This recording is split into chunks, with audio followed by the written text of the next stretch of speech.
From packed stadiums to divided streets, football shapes nations and defines identities, a sport built on passion, pride, and loyalty. But sometimes that passion ignites something darker, turning the pitch into a battlefield. In some corners of the world, these rivalries go beyond sport. They're about politics, religion, power, and identity. When these teams meet, cities tremble, nations divide, and the world watches. Today, we're diving deep into 5 of football's fiercest rivalries.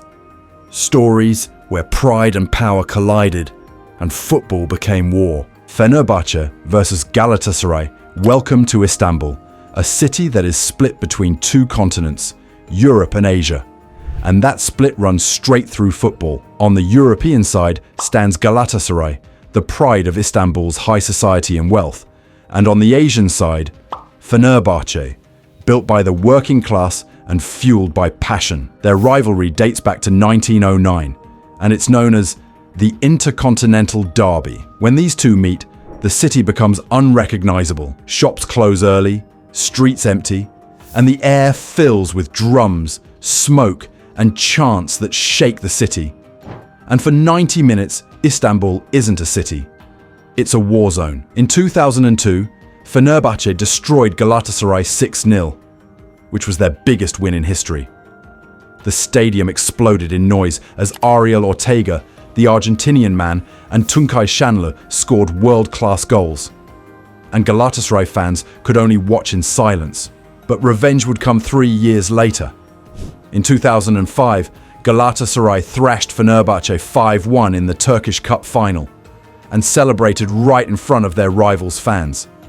And in 2020, Galatasaray broke a 20-year curse at Fenerbahçe's home ground with a 3-1 victory, a moment that sent half of Istanbul into chaos. Every clash that these two have is unpredictable. Red cards, riots, and flares are almost guaranteed. This isn't just a match, it's the spirit of Istanbul itself, divided by colour and loyalty. Red Star Belgrade versus Partizan Belgrade. If Fenerbahçe versus Galatasaray is passion, this is literal fire. In Belgrade, Serbia, there are only 2 colours, red or black. Red Star Belgrade and Partizan were both founded after the Second World War. Red Star became the club of the people, while Partizan carried the pride of the army. From that day on, their battles were never just for trophies.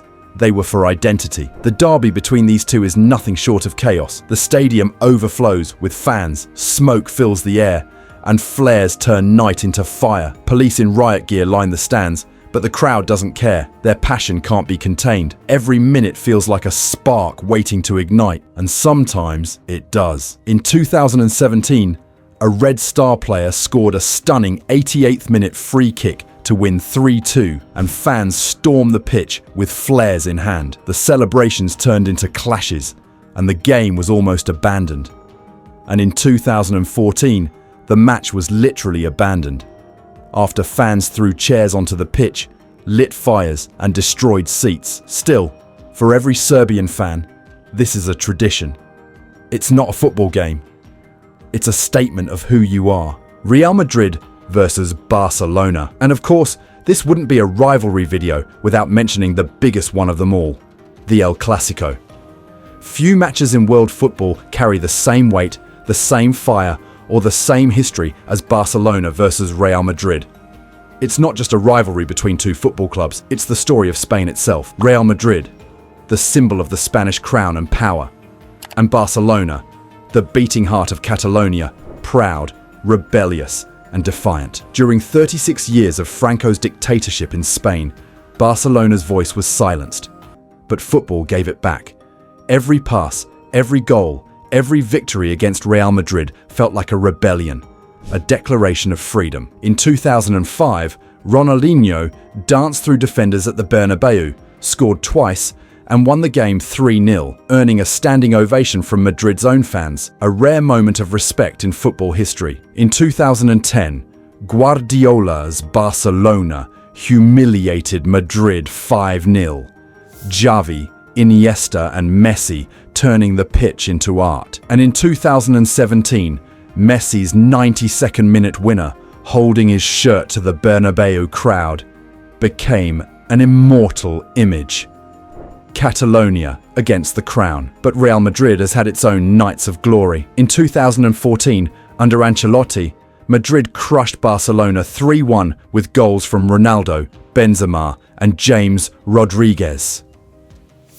A reminder that the kings of Europe never stay silent for long. And in 2022, a young Vinicius Jr. tore through Barcelona's defense in a 4-0 win, showing a new generation was ready to write its own chapter of El Clásico. Every Clásico since has been more than a match. It's a clash of identity, pride, and immortality. When these two giants meet, the world doesn't just watch, it stops. Boca Juniors versus River Plate.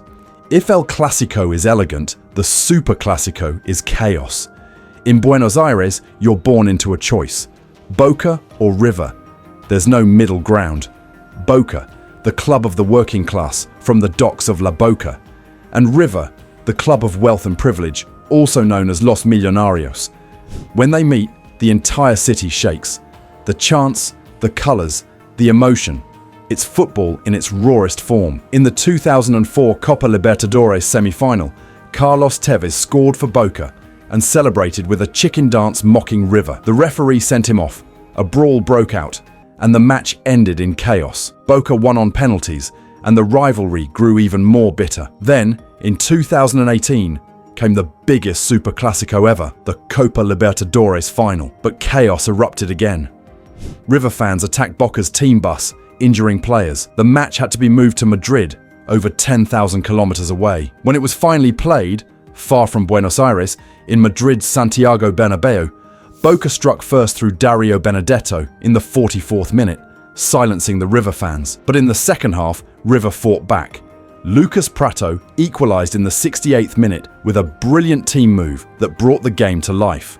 And the game went to extra time. River's captain Juan Fernando Quintero unleashed a thunderbolt from outside the box in the 109th minute to make it 2-1. And in the final seconds, with Boca pushing everyone forward, Gonzalo Martinez sprinted the length of the pitch to seal it 3-1, sparking chaos, tears, and history. Even in 2023, nothing's changed. 7 red cards were shown after a 93rd minute penalty. That's how deep this rivalry runs. In Argentina, the Superclásico isn't just a football match, it's a way of life. Iran versus Saudi Arabia. Not every rivalry is about clubs. Some are between nations, and few carry as much political weight as this one. Iran and Saudi Arabia, two Middle Eastern powers with sharply different ideologies, faiths, and worldviews. When they face off in football, it isn't just a match, it's a diplomatic showdown. Fans roar louder, players fight harder, and tensions crackle every second. In 1997, Iran stunned Saudi Arabia with a 1-0 victory in Tehran, inside the legendary Azadi Stadium, a roaring cauldron of more than 100,000 passionate fans. The air was thick with smoke, chants, and pressure, creating one of the most intimidating atmospheres in world football. For the Saudi players, every touch of the ball felt like it carried the weight of an entire stadium against them. That night became more than just a win for Iran.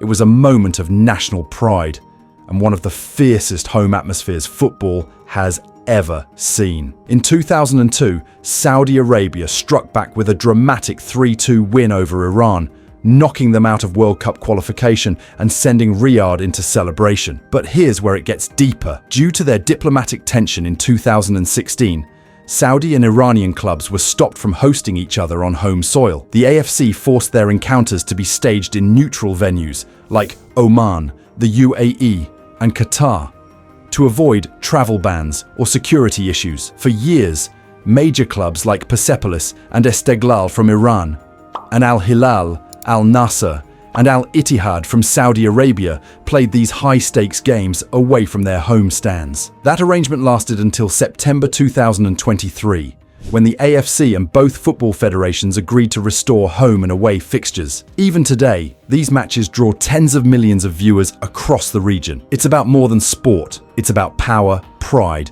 and respect. From the streets of Istanbul to the alleys of Buenos Aires, from the noise of Belgrade to the heat of Tehran, football is more than a game. It's identity, it's culture, it's emotion that borders on madness. These rivalries remind us why we love the sport, Because when the whistle blows, history comes alive. If you enjoyed this video, make sure to like, subscribe, and tell me in the comments, which rivalry do you think is the fiercest in football? Thanks for watching, and I'll see you in the next one.